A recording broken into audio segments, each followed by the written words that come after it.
Hey everybody, it's Joey Richardson here, and let's just say that this is a game to recap. Georgia played Murray State, and they're in the Ohio Valley Conference, which means they're not FBS, they're FCS, and you can say it's a cupcake team or whatever you like.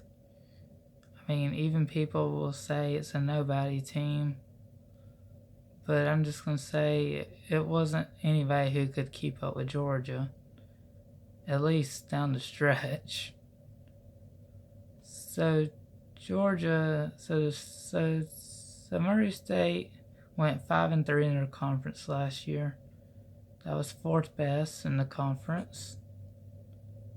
I guess it wasn't too bad. But their head coach, ironically, was a BSU quarterback. And for those who don't know, yes, I live in, but also where BSU is. And he was part of the 2004 Division II National Championship Blazers of Valdosta State. So yeah, that's funny how their head coach is a BSU alum and did win a national championship at the Division II level and is now at an FCS school coaching.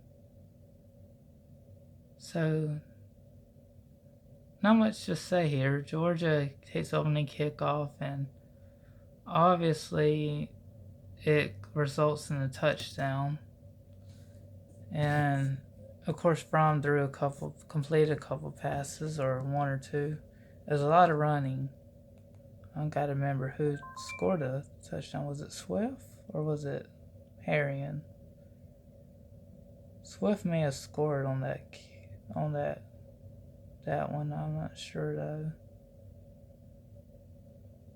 But yeah, I mean a run. Anyways, one of the bats ran in a touchdown. It could have been Harrion. It could have been Swift. Not sure.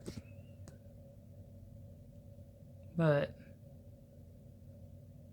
the bat, again, a combo of bats will be getting carries throughout the season. And I can tell you the stats on each back if you wanted me to, or just the main ones. So Georgia's up 7-0.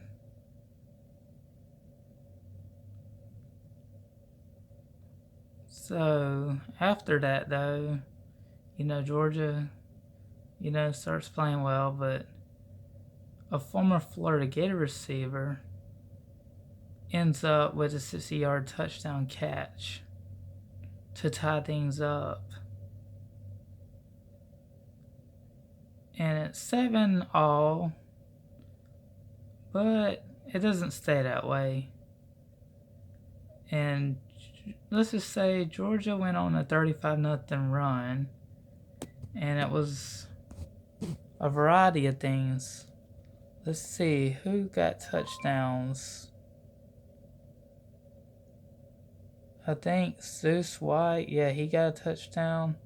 He actually had 72 yards on 8 carries, which was a 9 yards per carry average.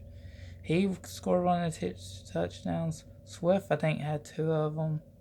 Harrion even had 1.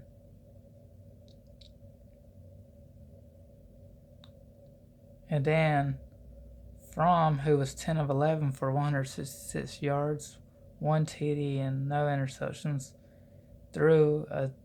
he has some good throws now, I'm telling you. I mean, he threw to Eli Wolf, 4 catches for 73 yards. But Pickens, who caught 4 catches for 78 yards, caught Fromm's TD. So yeah. So Fromm threw 1 touchdown the entire first half he played, but he was 10 for 11 and 166 yards. He didn't even throw an interception. He had 8 straight completions to end his day. And yeah, some of them were short throws, but he had some that were intermediate. He doesn't have to throw a deep ball if he can get some receivers open that are easier throws. But anyways, the running backs scored majority of the TDs there. Yeah, like all but one of the first. So it's 42-7 at halftime. And then I didn't want to rewatch the rest of the game because I know what happens is Stetson Bennett did get into the game right before halftime, and in the second half, Stetson Bennett he did throw some passes, and in the first half he nearly threw an interception, but at the beginning of the second half he did throw a pick six. Oh, and I was gonna say one of the first half TDs was actually a scoop and score by J.R. Reed. It was a defensive touchdown. So thinking about that, the Murray State got a defensive touchdown to start the second half, but Georgia had a first half fumble recovery for TD picked up by J.R. Reed, who's an All-American safety and who probably will be in the NFL next year. I wouldn't be surprised if he is. He transferred from somewhere and he made his opportunity made at Georgia. I think he was it Tulsa he transferred from? Yeah, if he was playing at Tulsa, he probably knew he could play somewhere better, and Georgia was the right choice for him. So, yeah. Anyways, it's so I'm trying to remember who scored a TD in the second half. Who ran for a TD in the second half?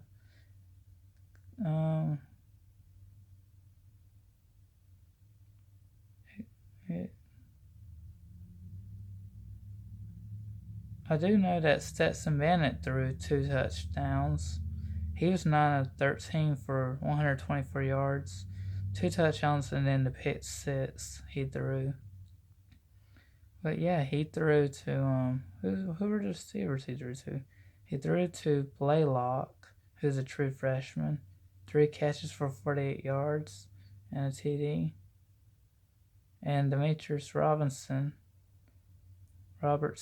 3 catches for 21 yards and a 7-yard. That's only 7 yards to catch, but he did catch a touchdown. And Stetson also had a 1-yard TD run. So let's look at the stats here. Swift was 6 for 67 yards, 11.2 yards a carry, 2 TDs, which he didn't even get 100 yards, but against a level of team like this, he didn't really need to carry the load. McIntosh got 61 yards on 9 carries. Herring only had 5 carries for 31 yards and a TD. Cook 3 for 30. Clark 4 for 13. Not sure if he's a walk-on or whatever. Hudson, who plays special teams, 1 carry for 5 yards. Yeah, Fromm took a 9-yard sack. Yeah, Fromm don't really want to run if he can help it. But Cook did also catch 2 balls for 27 yards. Warner surprisingly no catch, but the third tight end, Fitzpatrick, a catch for 22 yards. Swift did have a 9-yard catch, and Landers a 12-yard catch. And the tackling, well, let's just say there were many people who made stops.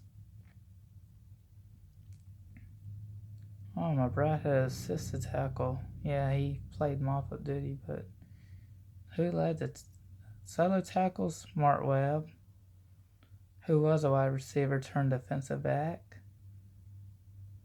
Nolan Smith made some huge stops, 1.5 sacks. There were several people with sacks on there. I mean, the quarterback got swallowed up. But you will see that Simmons had 65 yards of punt return. Yeah, he broke out for one that the punter had to stop him on. And Harrion did good on kick return, 2 for 37 yards. Blankenship had 9 extra points, no field goal attempt. Camarda 2 punts for 96 yards, and they were good punts. But the third QB who came in was not DeJuan Mathis, who is on Scholar. He is, I guess he's still trying to recover from brain surgery, and maybe because of that, Kirby's probably not going to play with Mathis.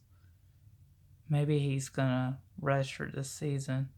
So they went with a walk-on Priestley, who had a completion for only 2 yards, caught by Erdman, who's a walk-on. I think they're both walk-ons. But to pretty much sum it up, it was pretty one-sided. It was definitely a domination with Georgia. And again, the offensive linemen, Mays and Cleveland rotated in. I think Mays even played some tackle while Cleveland played guard. So I think Mays was playing pretty much guard and tackle on either side. As far as tackle goes, he was rotating in for either tackle. I mean, Wilson was out, so that tackle spot went to Sawyer, or whatever his name is. Yeah, he started, but I think Mays may have played on either side of the tackle spots for either guy that needed rest. Yeah, Andrew Thomas, I guess, got a break, but Cleveland must have came in and did good if Mays was rotating in with the other guys. So, yeah, I mean, Mays can play guard or tackle, and he might be a Swiss Army knife on the offensive line. But I guess Cleveland, still, he had a serious leg injury, so maybe he's getting eased back into playing a lot of snaps. But it seemed like he did his part, and even the backups got to come in. I mean, the scout team defense even got to go in. There's some guys to look for. And Norton, the true freshman, he had been arrested for driving with alcohol, but he didn't have enough alcohol in the system. However, him being underage, he surprisingly doesn't get kicked off the team, but he is a key scout team member, being only that he's a true freshman and could possibly contribute in a year or two. Well, depending on who all wants to go to the draft that's eligible. I mean, Fromm is actually considered the 25th prospect on Kiper's big board, and the third best QB behind Herbert and Tua. Tua's 1, Herbert's 2, and Fromm's 3.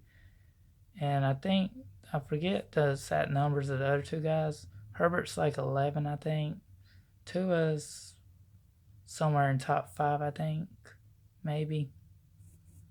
But Fromm at 25, I mean, if he could possibly go higher if that ranking stood, which can change during the season. Other guys may. I don't think Fromm leaves early. I mean, he's got to think about it, though, if he has a good year. And forget that he doesn't have to complete a ton of passes. He's efficient, and that's 67 point something percent completion percentage, second best among QBs of all time. That's something right there. But no, I don't want to argue with Fromm haters this year. I just want to try to be respectful of people's comments and not even. I could be a top fan on that Georgia page, but no, I don't want that. So, guys, yeah, so Murray State did get in the second half, Murray State put up 10 points, and Georgia just put up, as much. It ended up being 63-17, Georgia. No surprise how this one went. I mean, Georgia is okay. Georgia didn't do bad considering that the scout team didn't give up too much. They didn't even give up any points, so maybe a field goal, if that. I don't know. But you got so much talent on this team, and Arkansas State's next on schedule. Then you got Notre Dame. Let's just hope that Georgia keeps playing well and that we don't have too many injuries, and that we're that 2 weeks,